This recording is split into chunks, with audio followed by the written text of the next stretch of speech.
Доступная консультация для молодежи. Такой формат работы организовали в самом оживленном районе города специалисты молодежного ресурсного центра.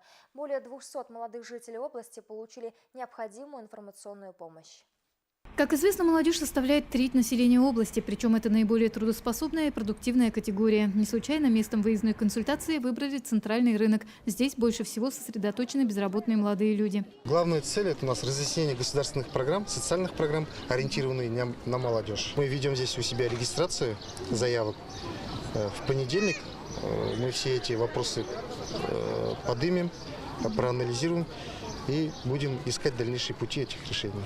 Уже на втором часу акции на первый план выдвинулись две актуальные проблемы среди молодежи – жилье и трудоустройство. Вот я хотела подойти насчет трудоустройства. Я с дочерью и с внучкой хотела, у нее и ребенок маленький, хотела, чтобы на дому, может, какую-нибудь работу предоставить. Но не нужно никуда ходить, это тут же на месте. Человек просто идет по своим делам, и тут же можно решить этот вопрос по поводу работы, по поводу этого же жилья самого. В целом на площади у торговых домов консультацию молодежи и всем обратившимся предоставляли специалисты 10 управлений области. Они нацелены на улучшение социально-профессиональной адаптации молодежной среды. К слову, если по республике средний процент молодежи категории НИТ составляет чуть более 9, то показатель области 2,9%. На сегодня это лучший результат по стране. Но поскольку цифра временная, нужно постоянно работать, говорят организаторы, особенно по части трудоустройства.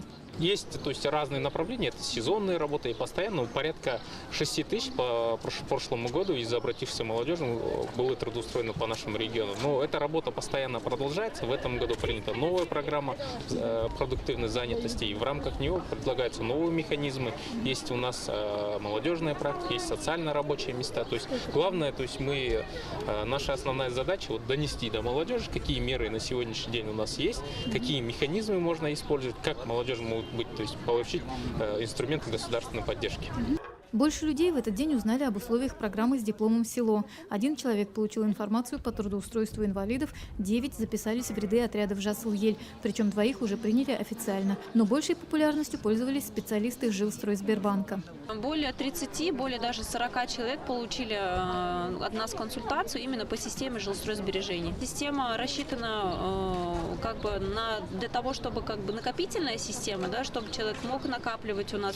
Поэтому любой человек, независимо даже молодежь сейчас, если будет уже откладывать, да, в будущем они смогут приобрести квартиру. В целом за несколько часов акции более 200 человек получили консультационную помощь. Проект «Жастарга Кинес» организован впервые, но, по словам организаторов, станет регулярным. Он будет проводиться раз в месяц или квартал в многолюдных местах города. С июня такие же акции пройдут в каждом районе области.